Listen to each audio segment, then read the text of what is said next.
মানুষ মারা গিয়ে শৈল্পিক যে চেতনা বা শৈল্পিক যে জিনিসগুলো রেখে যায়, সেখানে সারা পৃথিবী থেকে মানুষ এটা দেখতে আসে।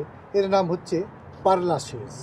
পের ল্যাশেসে কিন্তু এখন 1 মিলিয়ন মানে প্রায় 10 লাখের উপর সমাধিক্ষেত্র। আচ্ছা আচ্ছা আচ্ছা। এটা 1804 সাল থেকে শুরু হয়ে আর এখনো কিন্তু অ্যাক্টিভ সমাধিক্ষেত্র এটা, যদিও এখন আগের থেকে অনেক জায়গা কমে গিয়েছে, কিন্তু এটা এখনো। এবং একটু ইতিহাসটা বলে দেবো বন্ধুদের জন্য, তোমাদের জন্য। কত একর জমির উপরে যেন? এইটা দাদা 10 একর জমি এবং শহরের ভেতর। এটা শুরু হয় অ্যাকচুয়ালি, এটার নামটা যা সিমেট্রি লা পের ল্যাশেস। পের ল্যাশেস মানে ফাদার ল্যাশেস। এই সিমেট্রিটা তৈরি হয় লুই দা 14 যিনি কনফেসার ছিলেন, লা পের দে ল্যাশেস, তার নামে এটা। এবং তার আগে এটা ছিল একদম রোমান ক্যাথলিক সিমেট্রি, কিন্তু 1804 সালে যখন নেপোলিয়নের রাজত্বে উনি প্রথমবার এটাকে রিলিজিয়ান ফ্রি করে দেন। অর্থাৎ উনি বলেছিলেন যে every citizen has the right to get varied here. তাই এখানে এখন কিন্তু এটাতে হিন্দু সিমেট্রিও আছে, মুসলিম সিমেট্রিও আছে, জু সিমেট্রিও আছে এবং খ্রিশ্চান সিমেট্রি তো আছেই।